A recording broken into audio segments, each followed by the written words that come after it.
Imagine a world where the two most powerful nations on Earth are pushed into a direct military confrontation. The United States and China, rivals in economics, technology, and global influence, facing each other not in speeches or sanctions but on the battlefield. The question, who would win a war? Sounds simple, but the reality is far more complex, layered, and unsettling. First, it's important to understand that such a war would not look like the conflicts of the past. There would be no clear front lines stretching across continents. Instead, the fight would unfold across oceans, skies, cyberspace, and even outer space. Both nations understand that a full-scale war would be catastrophic, not just for them, but for the entire world. That's why any realistic scenario begins with limited conflict, most likely in the Indo-Pacific region, especially around Taiwan or the South China Sea. The United States enters this comparison with unmatched global military reach. It operates hundreds of military bases around the world, maintains powerful alliances with countries like Japan, South Korea, Australia, and NATO members, and possesses a navy designed to fight far from home. American aircraft carrier strike groups are floating airbases, capable of projecting power anywhere on the planet. U.S. pilots benefit from decades of real combat experience, advanced training, and integration across air, sea, and land forces. China, on the other hand, fights closer to home, and that matters a lot. Over the last 2 decades, China has rapidly modernized its military with a clear focus, preventing the U.S. from operating freely near its coastline. Its strategy emphasizes anti-access and area denial capabilities, including long-range missiles, submarines, and advanced air defense systems. China may not have the same global reach as the U.S., but in its own backyard, it is a formidable force. In the air, the United States still holds a qualitative edge. American stealth aircraft, supported by advanced surveillance and refueling systems, are designed to dominate contested airspace. However, China has closed the gap significantly. Its newer fighter jets, combined with dense missile networks and radar systems, would make any air campaign costly and dangerous. Air superiority would not be quickly decided, and losses on both sides would be far higher than in recent wars. At sea, the comparison becomes even more nuanced.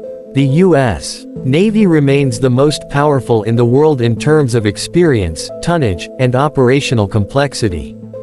Yet China now fields the world's largest navy by number of ships.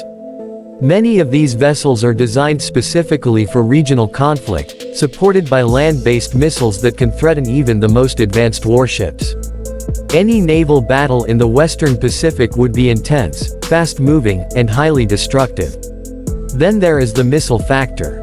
China has invested heavily in precision-guided missiles capable of striking bases, ships, and infrastructure.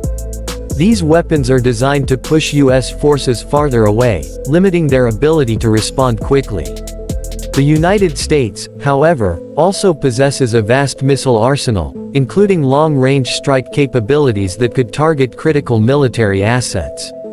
A missile exchange would likely dominate the early stages of any conflict. Beyond traditional warfare lies the invisible battlefield, cyberspace. Both nations have advanced cyber capabilities, and a war would almost certainly begin with digital attacks. Communications, satellites, financial systems, and power grids could be targeted. The goal would be to blind, confuse, and disrupt rather than destroy outright.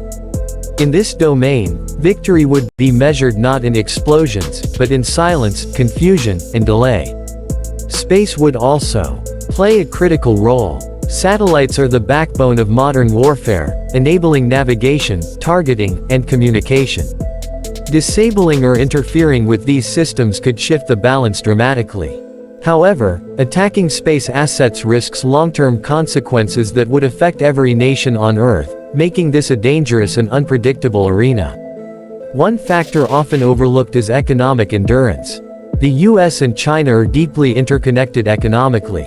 A war would shatter global supply chains, trigger massive economic collapse, and hurt both sides severely. China's manufacturing base and export-driven economy would face immediate disruption, while the US would struggle with shortages, inflation, and market instability. The longer the war lasts, the harder it becomes for either side to sustain it. Public opinion and political will also matter. Wars are not won by weapons alone, they are sustained by societies. Casualties, economic pain, and uncertainty could pressure leaders to de-escalate. In democratic systems, public support is crucial, while centralized systems must manage internal stability. Neither side would find this easy. So, who would win? The uncomfortable truth is that there is no clean answer.